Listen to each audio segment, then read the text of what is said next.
فتنہ ہے۔ دجال کے مطابق ہم مسلمانوں کے پاس جو معتبر ترین ذرائع ہیں وہ نبی صلی اللہ علیہ وسلم کی احادیث مبارکہ ہے۔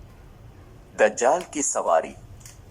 احادیث کی کتابوں میں صحابہ کرام رضوان اللہ علیہم اجمعین سے دجال کی مخصوص سواری کے مطابق روایت کی گئی ہے، جس کا مجموعہ یہ ہے کہ دجال ایک چمکدار گدھے پر سوار ہو کر نکلے گا، جس کے دونوں کانوں کا درمیانی فاصلہ 40 ہاتھوں کے برابر ہوگا۔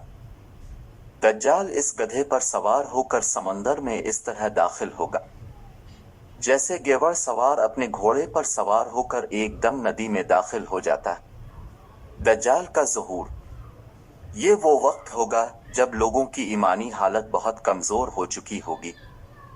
دجال دنیا میں 40 دن گھومے پھرے گا، اور ان 40 دنوں میں ایک دن 1 سال کے برابر ہوگا، اور ایک دن 1 مہینے کے برابر، جبکہ ایک دن 1 ہفتے کے برابر ہوگا، جبکہ بقیہ ایام معمول کے مطابق ہوں گے۔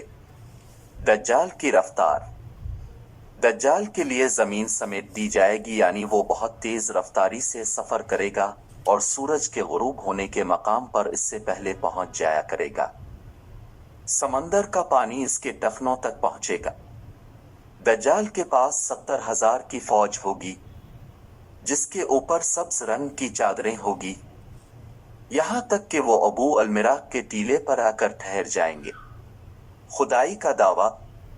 پھر وہ ایسی بلند آواز دے کر سب کو بلائے گا کہ اس کو زمین و آسمان کے درمیان ساری مخلوق سن لے گی۔ پھر دجال ان سب لوگوں سے کہے گا کہ تم لوگ میری عبادت کرو، میں تمہارا خدا ہوں۔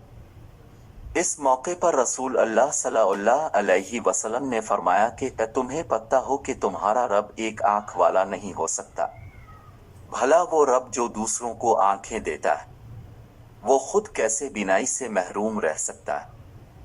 اس بدبخت دجال کے ماتھے پر کافر لکھا ہوگا، جسے صرف مومن ہی پڑھ سکے گا، اور وہ اسے پہچان لے گا۔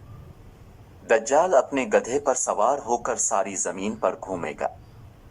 زمین کا کوئی حصہ، چاہے وہ پہاڑی ہو، میدانی ہو یا صحرائی، کوئی علاقہ ایسا نہیں بچے گا کہ جہاں وہ نہیں جا پائے گا، سوائے مکہ مکرمہ اور مدینہ منورہ کے، کیونکہ اللہ تعالیٰ ان دونوں جگہوں کی حفاظت خود فرشتوں کے ذریعے فرمائے گا۔